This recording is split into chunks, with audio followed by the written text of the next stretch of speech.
Dan saya beri peringatan, apakah ada orang-orang besar, orang-orang kuat, jenderal-jenderal dari manapun, apakah jenderal dari TNI atau jenderal dari polisi atau mantan jenderal, tidak ada alasan kami akan bertindak atas nama rakyat.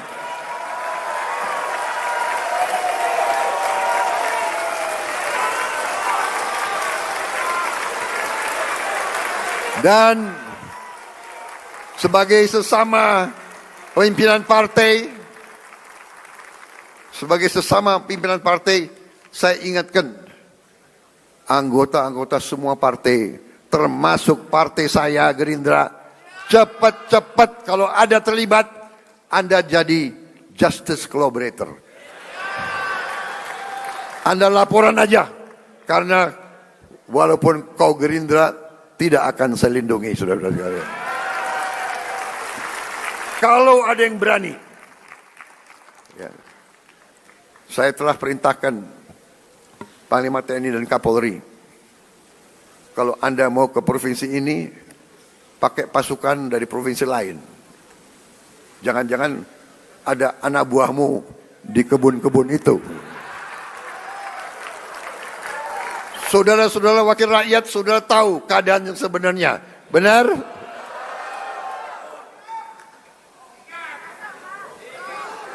Saya sudah lama jadi orang Indonesia.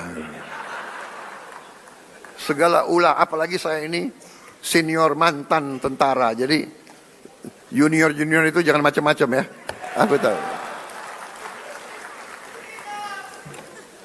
Kalau rakyat yang nambang, ya sudah, kita bikin koperasi.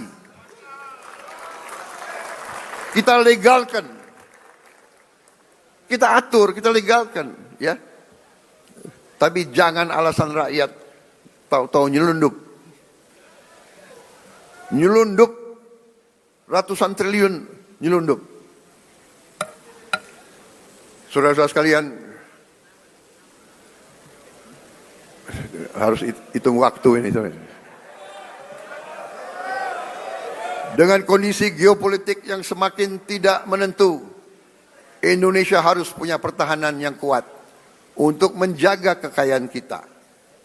Untuk itu tahun ini kita bentuk 6 komando daerah militer baru, 14 komando daerah angkatan laut, 3 komando daerah angkatan udara, 1 komando operasi udara, 6 grup komando pasukan khusus, 20 brigade teritorial pembangunan, 1 brigade infanteri marinir, 1 resimen korps pasukan gerak cepat, 100 batalion teritorial pembangunan, 5 batalion infanteri marinir dan 5 batalion komando korps pasukan gerak cepat. Langkah ini sejalan dengan doktrin pertahanan kita, pertahanan dan keamanan rakyat semesta, SIS Hankam Rata, di mana seluruh warga negara dan sumber daya nasional didaya gunakan secara total untuk kepentingan pertahanan dan keamanan kita. Saudara-saudara sekalian, kita faham bahwa perang itu destruktif. Kita tidak mau perang, kita harus hindari perang. Karena itu, politik luar negeri yang saya jalankan dan saya umumkan adalah politik 1000 kawan terlalu sedikit, 1 lawan terlalu banyak. Kami tetap pada garis non-blok, garis non-aligned. Kami tidak akan berpihak kepada blok manapun. Ini yang kami sampaikan di mana-mana. Bebas aktif. Kita ingin damai dengan semua orang. Kami terutama dengan tetangga-tetangga kita. Kita ingin selesaikan semua masalah. Ada masalah, kadang-kadang masalah garis perbatasan. Masalah ini adalah warisan dari kolonialis, warisan dari penjajah. Belanda datang dengan Inggris, dia bikin garis seenak jidatnya, dia bikin garis. Yang repot kita sekarang, ya kan? Kita mau ditabrakan sama Malaysia. Kita sahabat sama Malaysia. Kita satu rumpun. Tapi selalu politik divida et impera itu selalu ada. Janganlah kita naif. Janganlah kita terus-menerus mau diadu domba. Saudara sekalian, setiap elemen negara Indonesia, marilah kita bekerja keras agar setiap anak Indonesia berangkat ke sekolah dan mendapat makan yang baik. Kita ingin petani, nelayan kita kembali bangga menjadi tulang punggung bangsa, menjadi produsen makanan. Hidup petani dan nelayan kita harus baik, harus bagus. Untuk itu kita akan bangun dalam waktu yang secepat ini. Tahun ini juga kita harus mulai 1.100 desa nelayan. Tiap desa nelayan terdiri dari 2.000, kurang lebih 2.000 kepala keluarga. Berarti di situ akan hidup 2 juta kepala keluarga.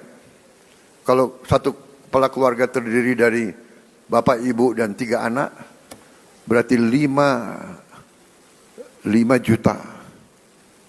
10 juta orang akan hidup dengan baik. Ini akan kita wujudkan dalam waktu dekat. Mereka juga akan membayar kembali investasi kita. Jadi ini bukan BLT, ini bukan bagi-bagi uang. Kita pinjemin uang, mereka akan bayar cicil kembali kepada pemerintah. Jadi karena mereka akan menghasilkan nilai. Kita ingin guru-guru kita semangat mengajar karena dihargai. Kita ingin rakyat kecil bisa tersenyum karena tidak lagi takut sakit, tidak takut lapar, dan tidak takut anaknya tidak bisa sekolah. Dan kita harus cari lapangan kerja yang sebesar-besarnya dan sebanyak-banyaknya.